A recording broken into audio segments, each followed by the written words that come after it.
Hey guys, just quickly, we have a few athletes that I've been seeing lately, posting through some videos and one-on-one sessions, that they have trouble extending their arms overhead. They're kind of getting into this overhead position and their arm is still bent. And what I've seen from most of these athletes is that they're quite round-shouldered. Their chest is really tight, okay, and they're quite weak through the back muscles, so they don't have any strength to really pull those shoulder blades back and get active.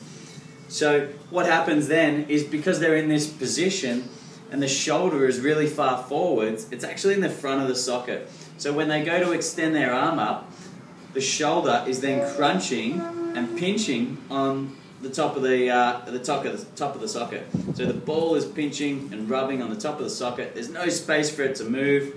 We need it to slide and glide into that nice overhead extended position. So first, we need to be able to get that shoulder blade back. We need to loosen up some of this stuff in the chest so that it can go back into that position. We also need to then be able to stabilize and have some of those strong back muscles working, okay, so that we can hold that position. Now, of course, when you press above head, you go into a shrug as well, but really important that we can actually get into the position to start with. So, a couple of exercises. I've got a pole here. Use a wooden dowel, anything you like. You can even do this with a skipping rope. Arms set nice and wide. Squeeze the shoulder blades back, get the chest up. We're going to take those arms and hands right over our head, behind us. Barbell's in the way. And straight back over. Try not to overextend the back and arch to help you there. And try not to bend the elbows either. Okay? Because what we want is a full stretch. So take your grip as wide as you need to complete this with straight arms. And if you're doing this now with me, you should feel quite a good stretch through the biceps, the forearms, and particularly the pecs or the chest. Bring that grip in just an inch closer and see how narrow you can get your grip whilst maintaining these straight arms. See, I can get mine pretty close. And that's just because I practice that exercise every couple of days. And if you're quite tight, hit yourself with 2 or 3 minutes, morning and night, just for a couple of weeks. That'll make a dramatic difference. Okay, now if we can address some of this stuff through the shoulder blades. I've got a couple of resistance bands here. These are just TheraBands from the physio. You can buy them from your local sports shop normally. And they don't really have a lot of tension. Not much at all. But you don't need a lot.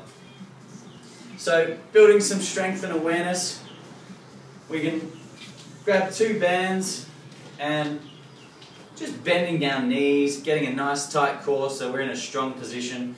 What we're going to do is start with straight arms. We're going to pin those shoulder blades back. Notice my chest comes out of the shell and I'm really active through my back muscles. I can feel them working quite hard already and they're not really even doing anything. So we're going to pull those arms right back. Okay, this is a bit like a reverse fly, reverse dumbbell curl, dumbbell fly. And what we're doing is, when we let these bands go back in on the return, is we're not letting our shoulders come forward with the bands. You might see that better from side on. So really pinning the shoulder blades back for a start, opening right up, and as we return the bands, the shoulder stays in a good position. Not forward like this, really pulled back and strong.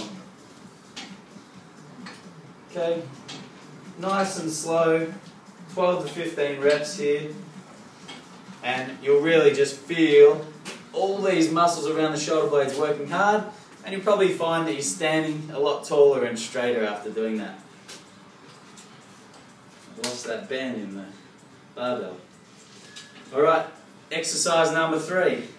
Just looking for a little specific rotator cuff work. So, elbow pinned right beside the rib cage. You face away from your band. That can be off to the side. What we're going to do is we're going to pin that shoulder blade back.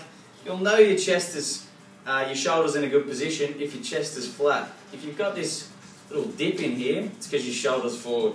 Okay, flatten that part of the chest out by squeezing the shoulder blade back and down. Elbows pin to the ribs, externally rotate, That shoulder blade is just pinned behind me at the back, very stable, and that is your task to focus on that. So the same with the opposite side, just pinning that shoulder blade back. I can feel it, I can put my finger on it so that it doesn't move. Make sure your elbow doesn't move very much, like it's on an axis. And you can just see those shoulder blade muscles there, and the back of the shoulder is actually tensing and relaxing as I go and do this squeeze.